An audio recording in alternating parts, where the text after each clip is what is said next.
अंबाला शहर के गांव बहाबलपुर के 3 लोगों द्वारा पूर्व राज्य मंत्री पर लगाए गए आरोपों के मामले में आज असीम गोयल ने अपनी प्रतिक्रिया दी है। गोयल ने इस मामले को अपने विरुद्ध राजनीतिक षड्यंत्र करार दिया। असीम गोयल ने कहा कि यह गांव की पंचायत और 3 लोगों का आपसी मामला है जो कि गांव में बने अंबेडकर भवन से जुड़ा है, लेकिन यह कुछ ऐसे राजनीतिक लोगों का षड्यंत्र है जो सामने से नहीं लड़ सकते। असीम गोयल ने ऐसे लोगों को लोमड़ी करार देते हुए कहा कि कुछ लोमड़े ने अपने धन बल व बाहुबल के बलबूते उनके खिलाफ राजनीतिक षड्यंत्र किया है, लेकिन ऐसे लोगों के पास जनबल नहीं है। वहीं इस मामले को लेकर बहाबलपुर गांव के मौजूदा सरपंच प्रतिनिधि कृपाल सिंह भी सामने आए। उन्होंने असीम गोयल पर आरोप लगाने वाले व्यक्तियों पर बाबा साहेब भीमराव अंबेडकर भवन पर कब्जा करने के आरोप लगाए। सरपंच प्रतिनिधि ने कहा कि गांव में बने अंबेडकर भवन को लेकर ये लोग बीते लगभग 15 वर्षों से अड़चने अड़ा रहे हैं। पिछले कई सरपंचों के कार्यकाल में भी इन लोगों ने यही काम किए हैं।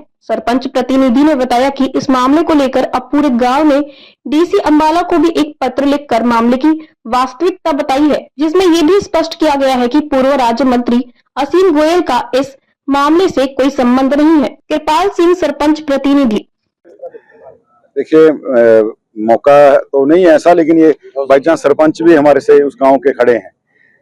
वो अंबेडकर भवन जो बाबा साहब के नाम से बनना था, मैं आपको अगर थोड़ा बैकग्राउंड बताऊं, 2011 में भी जब विनोद शर्मा जी विधायक थे और 13 में भी जब होते एक मुकदमे दर्ज हुए उन्हीं का इसी मामले को लेके। ये राजनीतिक लोगों का एक षड्यंत्र है। गांव वालों की पूरी डिमांड थी कि यहाँ पर बाबा साहब भीमराव अंबेडकर जी के नाम से जो है एक भवन बनना चाहिए। वो भवन बना और हमारी सरकार में बना, पैसे दिए। उन लोगों ने इसके ऊपर कब्जा कर रखा है, रास्ते के ऊपर भी और जगह के ऊपर भी। उनको तकलीफ केवल इतनी है कि हमें वो कब्जा रहने दिया जाए। और मैंने वो उनको सीधा बोला कि भैया जो पंचायत का मामला है, जब मैं गांव में जाता हूँ, उन्होंने 2-3 बार वहां पे शरारत करने की कोशिश भी की। 1-2 साल पहले भी उन्होंने ऐसी एक इच्छा मृत्यु की, एक मेरी सोशल मीडिया के ऊपर भी रोज वो कुछ अंट लिखते थे, लेकिन हमने ध्यान नहीं दिया। और क्योंकि पूरे गाँव की इच्छा थी वहां बाबा साहब भीमराव अम्बेडकर जी के नाम के ऊपर कम्युनिटी सेंटर बने, सामुदायिक भवन, वो बन भी गया है भवन, और अब वो कब्जा करके बैठे हैं पंचायत की जमीन का। ये मामला पंचायत और उनके बीच है। मेरा उस मामले से 1,000 किलोमीटर तक कुछ नहीं लेना, लेकिन अपने यहाँ पे राजनीतिक लोमड़ हैं। वो अपने संसाधनों का इस्तेमाल करके, क्योंकि वो सामने नहीं आ सकते, सामने लड़ नहीं सकते, लोमड़ की कभी ताकत नहीं होती। लोमड़ जो है धनबल और बाहुबल दिखा सकता है, जनबल नहीं दिखा सकता। मैं उन लोमड़ों को कहना चाहता हूं, जनबल दिखा के सामने लड़ने की कोशिश करें, सामने आए। अपने संसाधनों का इस्तेमाल करके अंट शंट चलवाना लिखवाना ये शोभा नहीं देता। और अगर आप इसी स्तर तक आप सोचोगे, समय दूर नहीं है, समय पलटी खाता है। तो ये सब राजनीतिक साजिश है। मेरा इसमें कोई लेना देना नहीं। कोई भी किसी भी प्लेटफॉर्म पे मेरे से इस मुद्दे पे बात कर सकता है। मैं ओपन हूँ। सरपंच साहब खड़े, आप बाद में इनसे भी बात कर सकते हैं।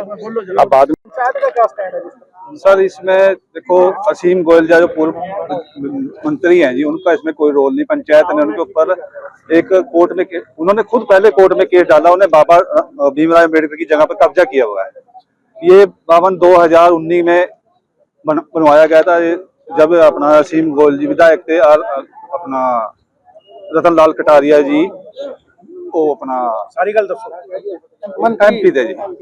तो उन्होंने उसकी ग्रांट दी थी जी।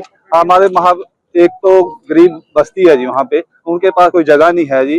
तो इस करके वहाँ पे हमने सोचा भी चलो रोड के ऊपर लगती जगह, लग रहा है वो 4 कनाल के करीब है जी। उस पे रिक्वेस्ट करी हमने, रेजोल्यूशन पा के दिया, हमारे को उसकी 6,35,000 रुपए की ग्रांट मिल गई जी।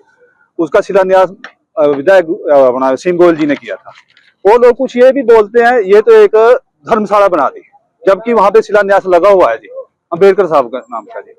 उसके बाद उन्होंने वहां पे हमें चलो अपना अंबेडकर साहब की एक वहां बनवा दिया जी।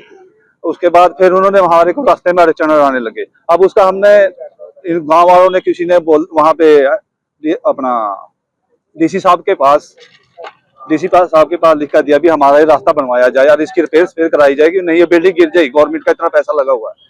तो चलो डीसी साहब ने अपना DDPO साहब को भेजा, वहां से हमारे को बोला भी इसका देखो क्या हुआ। हमने उसके वहां पे टाइलें प्लास्टर वगैरह करवाना शुरू कर दिया। और जब वहां पे हम शुरू करने लगे तो उन्होंने प्लास्टर में भी अड़चने आनी शुरू कर दी जी। कह रहे मैं यहाँ पे अपनी साइड नहीं आने दूंगा जी। तो जैसे उन्होंने रोका, हमने 112 नंबर बुला के थाने से हमें उनको बोला भी ऐसे करके हमारा काम रोक रहे हैं जी, वो चक के उनको ले गए। सरपंच साहब, आपसे पहले भी कई सरपंच रहे हैं गांव में, तो कब से ये मामला है? पहला पर्चा इन पे कब हुआ था? सर पहला पर्चा इनके पास मैं कुछ 2000 यानी कि 15 साल पहले इनके साथ इसी जगह का वो चल रहा है। 2011 में हुआ। ठीक है। हाँ जी, तो उससे पहले जो सरपंच था उनके साथ भी लड़ाई चलाई। अब फिर जी इनको यही हाल। अब पंचायत का क्या स्टैंड है इसमें? पंचायत जा रही है, अभी जगह उनसे सारी खाली होनी चाहिए जी। और जैसे मंत्री जी को बदनाम करे, मंत्री जी का इसमें कोई रोल नहीं है जी, ना डीडी। देखो जो पंचायत का मामला है जी, पंचायत तो ऊपर लिख के देगी जी, डीडीपीओ जो भी करेगा, कोर्ट करेगा, जो उसके हिसाब से होना जी। ये तो चीज ऐसे, अच्छा 1-2 बार उन्होंने सर जैसे कुत्ते का मामला डालते हैं जी, जो FIR हुई भी है इनके ऊपर, वक्की हुई भी है, कोई झूठ नहीं है सर इसमें।